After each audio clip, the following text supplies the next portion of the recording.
초식 동물은 태어나자마자 걷습니다. 가장 늦게 걷는다는 아기 코끼리도 2시간 안에는 다 걷는다고 하죠. 강아지들도 금방 걷습니다.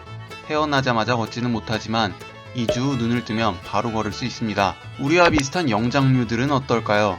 앞서 언급한 동물들만큼 빠르지는 않지만 몇 달 안에는 모두 걸을 수 있습니다. 그런데 왜 포유류 중 유독 인간만은 걷는 데까지 1년에 가까운 시간이 걸리는 것일까요? 이에 대한 설명 중 가장 널리 받아들여지는 것은 셔우드 워시번 교수가 내놓은 출산의 딜레마 가설이었습니다. 그는 1960년 자신의 저서 도구와 인간의 진화에서 다음과 같이 설명합니다.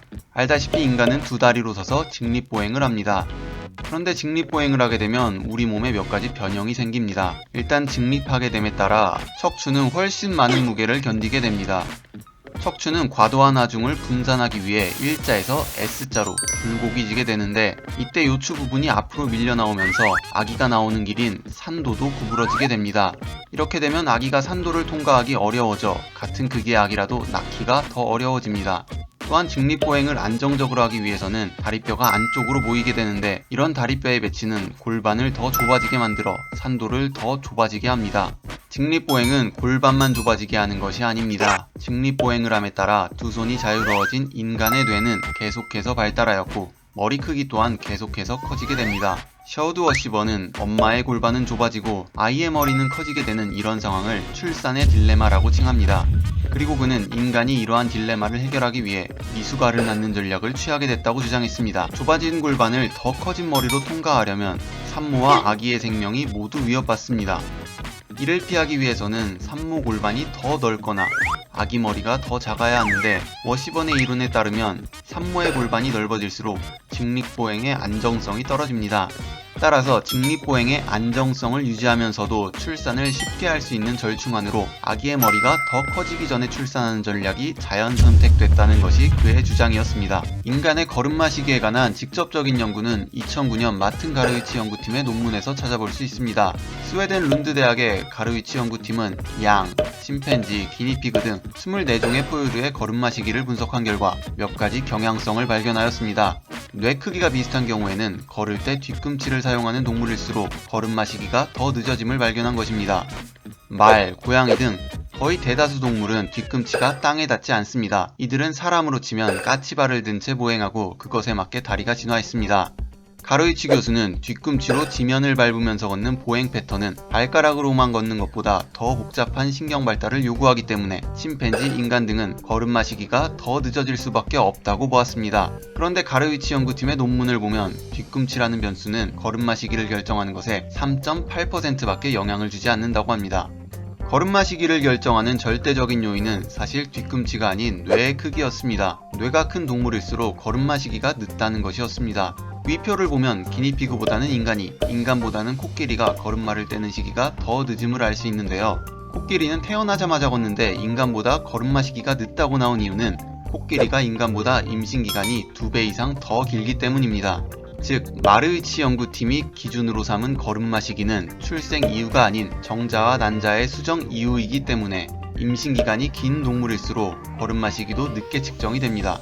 이렇게 출생이 아닌 임신을 기준으로 걸음마 시기를 측정하게 되면 인간의 걸음마 시기는 다른 동물들보다 절대 늦지 않다는 결론이 나옵니다. 가르위치 연구팀의 연구 결과는 다시 미숙아 이론을 연상시킵니다. 가르위치 연구팀 역시 발달을 기준으로 보았을 때 인간의 태아가 다른 동물들보다 자궁에 머무르는 시간이 훨씬 적다고 언급했습니다. 사람도 코끼리처럼 엄마 뱃속에서 1년 더 있다 나오면 태어나자마자 걸을 수 있을 텐데 왜 걷지도 못하는 상태에서 태어날까요? 정말로 머리가 더 커지면 엄마의 골반을 통과할 수 없기 때문에 미숙아로 태어나는 것일까요? 2012년 미국 로드아일랜드 대학의 할리 던스워스 교수는 인간의 아기는 출산 시기가 빠르다는 주장이 틀렸음을 밝혀냈습니다. 그녀의 연구팀은 우리와 유사한 영장류들의 임신기간을 분석해본 결과 인간의 임신기간은 오히려 더 길다는 것을 발견했습니다. 또한 워시번의 주요 논지인 골반이 넓어지면 직립보행에 불리하기 때문에 골반이 더 넓어지지 않았다는 점도 반박했는데요. 만약 골반이 넓을수록 직립보행의 안정성이 떨어진다면 남성보다는 여성이, 일반 여성보다는 골반이 넓은 여성이 직립보행의 안정성이 떨어져야 하는데 다수의 보행 패턴을 추적해본 결과 차이가 없었다는 것입니다.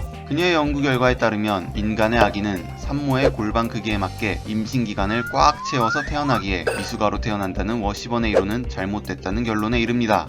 그런데 할리 던스워스 교수는 새로운 연구를 통해 워시번의 이론을 일부 인정할 수밖에 없었습니다. 그녀가 발표한 2015년 논문에서 그녀의 연구팀은 인간의 출산 시기는 발달을 기준으로 정해지는 게 아니라 엄마의 영양 공급 능력을 기준으로 정해진다는 이주지 가설을 주장합니다. 폐하의 뇌 발달에 중요한 역할을 하는 것은 긴사슬 지방산인데 폐하의 발달이 일정 시기에 이르면 이 영양분에 대한 요구가 매우 커진다고 합니다. 그런데 이 영양소는 모유에 다량 함유되어 있어 엄마 뱃속에서 태반을 통해 전달받는 것보다 배 밖으로 나와 모유를 섭취함으로써 얻는 것이 더 유리합니다. 따라서 산모는 자궁에서 최대한 태아를 키우다가 뱃속에서 더 이상 태아에게 필요한 충분한 영양을 공급하지 못하는 시점에 아이를 낳아 모유를 먹이면서 키운다는 것이 그녀의 결론이었습니다. 그녀의 가설에 따르면 인간의 아기는 절대 일찍 나오지 않고 엄마 뱃속에서 최대한 머물다 나오기 때문에 인간의 아기는 미숙아가 아니라고 할 수 있습니다. 하지만 아기의 뇌가 충분히 발달된 채 태어나는 것이 아니라는 점에서는 다른 포유류들과 비교해볼 때 이르게 태어난다고 할 여지가 분명히 있습니다. 실제로 다수의 진화생물학자들이 그녀의 연구 결과가 워시번의 미숙아 이론을 반박하기보다는 보강하는 것에 가깝다고 평가하기도 했고 던스워스 역시 이를 인정했습니다. 우리는 정말 모두가 미숙아로 태어나는 것일까요? 나이가 1살, 2살 들어갈 때마다 어른들이 내게 기대했던 것들을 하나 둘씩 놓치고 있을 때면 어쩌면 미숙아라는 것은 내게 현재 진행형인 것 같다는 생각이 들기도 합니다. 여러분의 생각은 어떠신가요?